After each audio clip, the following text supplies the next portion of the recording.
안녕하세요. 사연을 부탁해입니다. 오늘의 사연을 소개하겠습니다. 우리 엄마는 새엄마입니다. 저를 낳아준 생모는 아주 오래전에 바람나서 집을 나갔다고 합니다.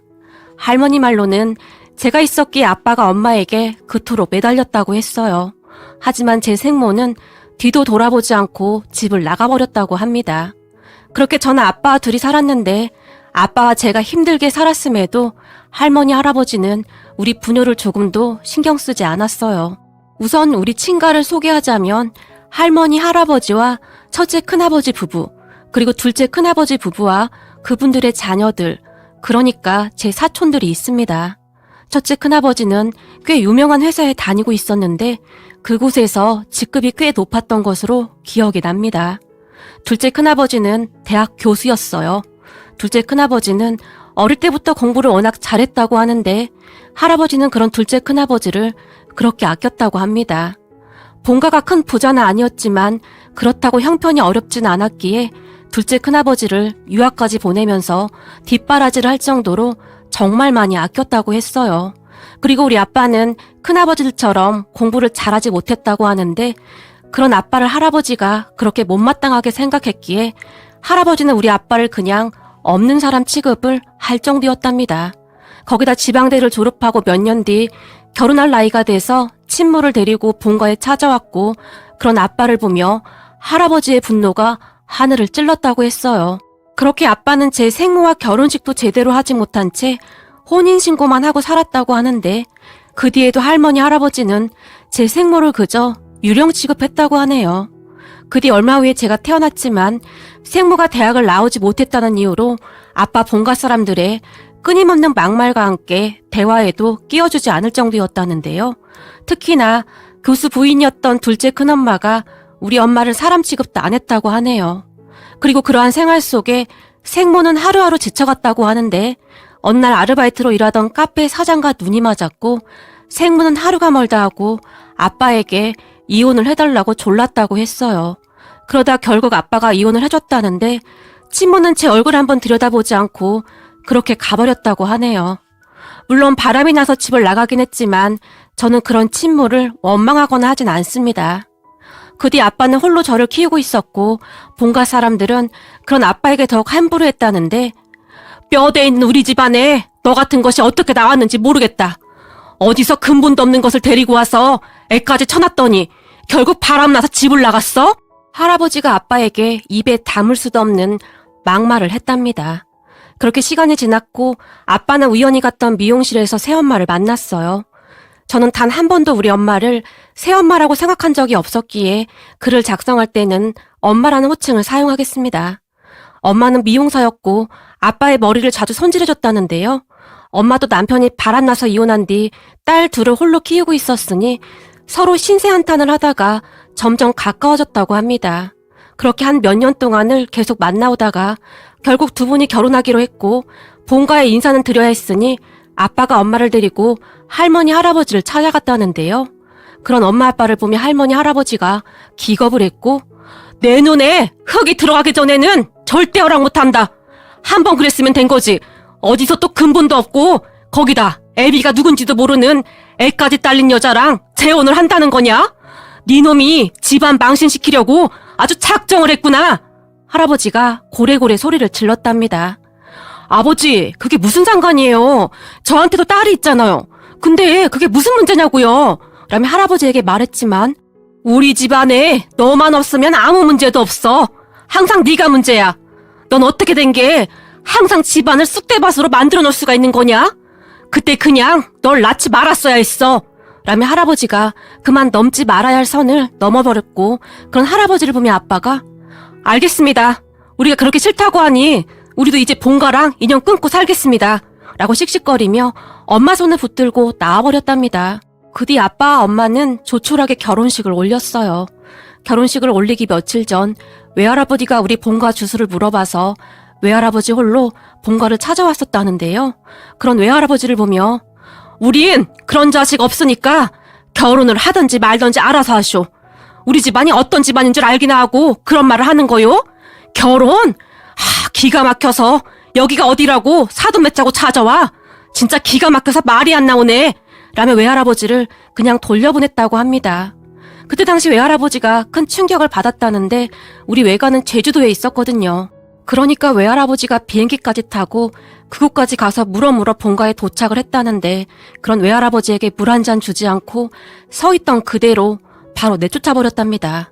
그리고는 그런 외할아버지에게 당신 집안에 딸 하나라고 하더만 잘됐네. 그놈 아들 삼아서 살면 되겠네. 우리도 그런 아들 필요 없으니까 알아서 하쇼. 오늘 아주 재수 엄 붙었네. 라며 문전박대를 했다고 합니다. 그렇게 외할아버지의 충격은 이루 말할 수가 없었다는데요. 본가를 다녀온 외할아버지가 아빠를 불러 앉혀서는 그동안 자네가 참 힘들게 살았겠구만. 자네같이 착한 사람이 마음고생 많았겠어. 라며 아빠의 손을 꼭 잡아주었고 그런 외할아버지 말에 아빠가 꺽꺽 소리까지 내면서 한참 동안을 울었어요. 그런 아빠에게 자네는 이제부터 내 아들이네. 그러니까 그리 알게나. 자네 부친이 나한테 자네를 아들 삼아 살라고 하니 앞으로 그리 살아보세. 라는 말을 했어요. 그런 외할아버지는 우리 부녀에게 정말 잘했어요. 물론 엄마도 엄마가 데리고 온 언니들과 저를 차별하지 않고 똑같이 대해줬고요. 우리는 그렇게 한동안 잘 살았어요. 아빠도 일을 했지만 엄마도 미용실을 운영했기에 먹고 사는 데는 큰 지장이 없었어요. 그러던 어느 날 외할아버지가 우리 가족을 모두 불렀는데 나한테 자식이라고는 니들밖에 없는데 니들이 이제 감귤 농장을 물려받아야 하지 않겠냐. 농장 규모가 작은 것도 아니고 나도 이제 힘이 붙이는구나 라고 말했어요. 그런 외할아버지의 말에 엄마 아빠가 잠시 고민을 했지만 외할아버지의 설득에 우리 모두는 결국 제주도로 이사를 했어요. 엄마 아빠는 그곳에서 외할아버지에게 감귤 농사를 배워나갔는데 사실 감귤 농장을 해서 벌어들이는 수입이 훨씬 더 좋았던지 엄마 아빠는 신이 나서 일을 했어요. 그렇게 나중에 알고 보니 외할아버지의 재산이 어마어마했는데요. 농장 규모만 해도 엄청났거든요. 그리고 우리 가족의 삶도 더 나아졌는데 우선 외할아버지는 언니들과 제 공부에 엄청난 관심을 보이며 공부 열심히 해야 해. 이 해레비가 해줄 수 있는 것은 다 해줄게. 그러니 니들은 공부만 잘해. 알겠냐? 라며 언니들과 제 뒷바라지를 했어요. 그 덕분에 우리 셋 다 공부를 상당히 잘했는데 대학을 졸업한 큰언니는 얼마 뒤 약사 시험을 봐서 약사가 되었고 평소 동물에 관심이 많았던 작은언니는 수의사가 됐어요. 그리고 저는 지방대 의대를 들어가서 지금도 공부를 하고 있습니다. 사실 우리 셋 공부시키는데 돈이 어마어마하게 들어갔지만 외할아버지는 그저 행복한 표정이었어요. 사람들에게 항상 우리 셋째 손녀가 지금 의사 공부하고 있잖소. 조금 있으면 의사가 돼요. 아주 기특하지 않소? 라며 어디를 가든 제 자랑을 했어요. 그런 외할아버지는 피 한 방울 섞이지 않았던 저를 정말 친손녀처럼 대해줬고 저도 그런 할아버지의 기대에 어긋나지 않으려고 더욱 열심히 공부를 했어요. 우리 가족은 그렇게 정말 잘 지내고 있었어요. 그때쯤 본가에 대한 제 기억이 다 사라졌다고 할 정도로 그곳에 대한 기억이 거의 없었는데요. 아무래도 제게 따뜻한 손길 한번 준 적이 없는 사람들이었기에 더욱 그러하지 않았나 싶네요. 그러던 어느 날 누군가에게 전화를 받던 아빠의 표정이 심상치 않았어요. 그런 아빠를 보며 외할아버지가 왜? 무슨 일이야? 라며 걱정스레 물었어요. 그게 본가의 어머니신데 집에 문제가 좀 생긴 모양입니다. 라는 말을 했는데 아빠의 얼굴이 창백해 보였어요. 왜? 무슨 일인데 그래? 할아버지가 다시 물었고 저기 그게 라며 아빠가 말을 잇지 못하고 있었어요. 그리고 그런 아빠를 우리 모두가 바라보고 있었는데 잠시 후 아빠 입에서는 충격적인 말들이 나왔어요. 그러니까 본가에 그 잘 나가던 교수 큰아버지가 얼마 전에 구속됐다고 하네요. 뭐야, 자네 둘째 형 교수라고 하지 않았던가? 근데 교수가 왜 구속이 돼? 외할아버지가 놀라서 물었어요. 그게 그 대학 무슨 큰 비리에 연루돼서 뒷돈을 받았다는데 이번에 크게 문제가 됐다고 하네요. 그때쯤 아빠는 넋이 나가 있었어요. 참 사람 일 모른다고 하더니 자네 아버지 상심이 보통 큰 게 아니겠구만. 그렇게 아끼던 둘째 아들이 그리 됐으니 라며 외할아버지가 긴 한숨을 내쉬었어요. 그런데 그런 외할아버지를 보며 근데 그것뿐만이 아니라는데요. 큰형도 뭐가 잘못돼서 지금 문제가 많다고 저한테 돈 좀 빌려달라고 하네요. 그렇게 내쫓을 땐 언제고 어떻게 저한테 연락해서 돈을 빌려달라고 할 수가 있을까요? 아빠가 어이없다는 듯이 웃었어요. 그래서 자네는 어쩔 셈인가? 외할아버지가 다시 물었어요. 어쩌긴 뭘 어쩌겠어요. 이미 연 끊어진 집안인데요. 저는 이제 그쪽 집안 사람이 아니잖아요. 그러니까 상관하지 말아야죠. 라며 아빠가 담담하게 대답했어요. 그런데 문제는 그 뒤에 일어났는데요. 다급하긴 다급했던 모양인지 본가 할아버지가 제주도까지 내려왔답니다. 그리고는 내가 급해서 그러니 돈 좀 빌려다오. 네 큰형이 사고 친 거 막느라 급한 대로 여기저기서 돈을 끌어다 해줬는데 지금 네 큰형이 잠적하는 바람에 큰일 났다. 지금 우리 길바닥에 앉게 생겼어. 그러니 네가 좀 도와주거라. 할아버지가 아빠에게 단숨에 말했다는데 이건 뭐 부탁이 아니라 빨리 내놔 그런 느낌이었다네요. 아빠가 그런 할아버지를 정말 어이없다는 표정으로 바라봤다는데요. 왜 못해주겠냐? 할아버지가 아빠에게 윽박지르듯 물었답니다. 네, 못 드리겠습니다. 제가 왜 아버지에게 돈을 해줘야 하는 거죠? 그때 아버지가 그러셨잖아요. 저는 없는 자식이라고요. 근데 왜 이러시는 거죠? 부모도 아닌 사람들에게 그 콘돈을 왜 줘야 하는 거죠? 그러니까 이만 돌아가세요. 아빠가 딱 잘라 말을 했답니다. 이거 아주 몹쓸 놈이구만. 아주 밴댕이 소갈딱지구만. 라며 할아버지가 아빠를 노려보기까지 했답니다. 그리고 잠시 후에 외출로 돌아오던 외할아버지와 할아버지가 딱 마주쳤고 아니 근본도 없는 집구석에 어찌 발걸음을 하셨나요? 라며 외할아버지가 물었어요. 아니 이 정도 감귤농장이면 도대체 얼만 거요? 알고 보니 엄청 부자였네요. 할아버지가 뜬금없이 외할아버지에게 물었답니다. 그건 알아서 뭐 하시게요? 우린 할 말 없으니까 그만 가보시죠. 외할아버지가 등을 돌렸다는데요. 우리 아들이 쎄빠지가 이래서 돈 벌고 있다는데 남의 자식 데려다가 일 시키면서 너무 빡빡하게 말하는 거 아니오? 할아버지가 떽떽거리며 말했다는데요. 그런 할아버지를 보던 외할아버지가 없는 자식이라고 할 때는 언제고 이제 와서 뻔뻔하게 그런 소리를 하는 거요. 우린 할 말 없으니까 그만 가보쇼. 라며 지지 않고 큰 목소리로 말했답니다.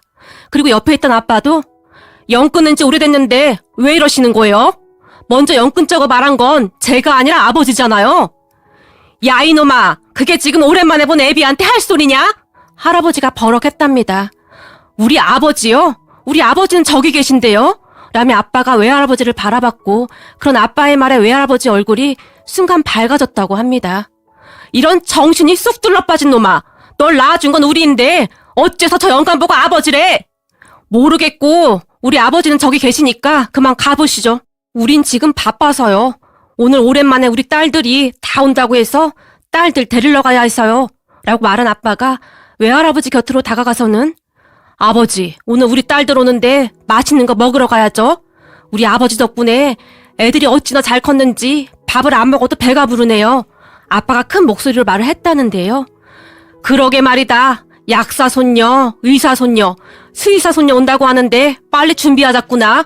외할아버지가 신이 난 채 말을 했고 그 말을 듣던 할아버지의 눈이 커졌다고 합니다. 뭐야? 누가 의사야? 우리 손녀가 의사 됐냐? 그 말에 아빠가 옆에 있던 외할아버지를 보며 우리 딸이 지금 의대 다니는데 곧 의사 되겠죠? 아빠가 다시 활짝 웃었답니다. 그 뒤 할아버지는 우리 아빠에게 쫓겨나다시피 나갔다고 하는데 가기 전에 할아버지가 아빠를 보며 그러지 말고 우리 좀 도와다오.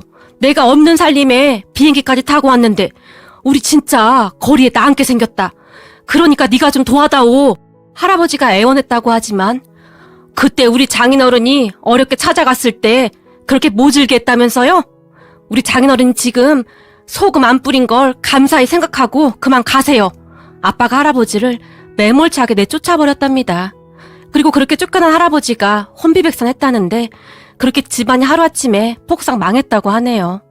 우리 아빠에게 낳지 말아야 했다는 말까지 했던 사람들이 하루아침에 그리 되었다니 제 입장에서는 잘 됐다는 생각까지 들었어요. 생각해보세요. 아빠가 생모와 이혼한 뒤 저 키우느라 엄청 고생했거든요. 할머니 할아버지는 그런 우리 부녀를 아예 못 본 척했고요. 어느 날은 저를 맡길 곳이 없어서 아빠가 일하는 곳까지 따라간 적도 있었어요. 그랬기에 저는 할머니 할아버지에게 어떠한 정도 느껴보지 못했습니다. 하지만 외할아버지는 전혀 다른 분이셨어요. 어느 날은 송편을 빚던 제게 우리 막내 손녀는 손이 야물딱져서 뭐라든지 다 잘할 거야. 외할아버지가 활짝 웃으며 말했어요. 그리고 또 어느 날은 너는 세상에서 제일 귀한 사람이란다. 라는 말을 했어요. 그런 외할아버지의 말은 제게 큰 위안이 되었는데 본가의 할머니 할아버지에게 쓰잘데기 없는 것, 지엠이 닮아서 똑같을 거야. 비난만 받고 살았던 제게는 큰 충격이었다고 해야 할까요? 그때 제 마음속 깊은 곳에서 난 뭐든지 할 수 있어 라는 생각이 처음으로 생겼으니까요. 외할아버지는 항상 그렇듯 제게 진심 어린 말들을 하셨고 외할아버지의 표정과 말투를 보며 조금씩 마음의 문을 열어갈 수 있었어요. 그러던 어느 날 외할아버지에게 할아버지는 내가 나중에 뭐가 됐으면 좋겠어? 제가 물었어요. 넌 뭐가 되고 싶은데? 나? 글쎄, 난 할아버지가 좋아하는 거 할래. 뭐야, 네가 좋아하는 걸 해야지. 왜 이 할애비가 좋아하는 걸 해? 왜냐면 난 할아버지가 세상에서 제일로 좋으니까. 아이고, 우리 예쁜 강아지가 어쩜 이렇게 예쁜 말만 할까나?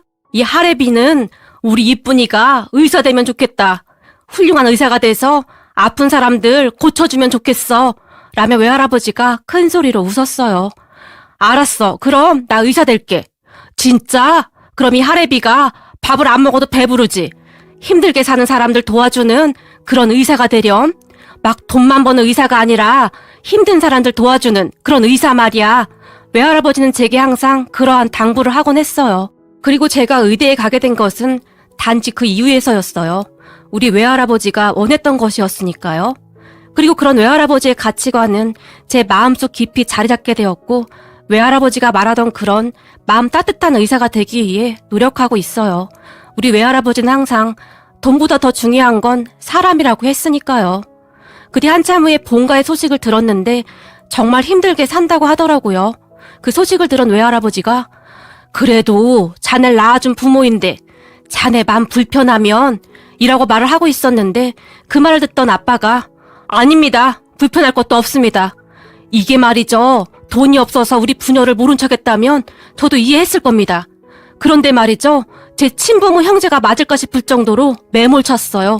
그 추운 겨울날 딸을 맡길 곳이 없어서 어머니 아버지에게 전화를 해서 며칠만 봐달라고 했는데 바람 펴서 침당한 그 여자 자식을 우리가 왜 봐주냐? 괜히 우리 집안에 부정 타니까 데리고 올 생각도 하지 마라.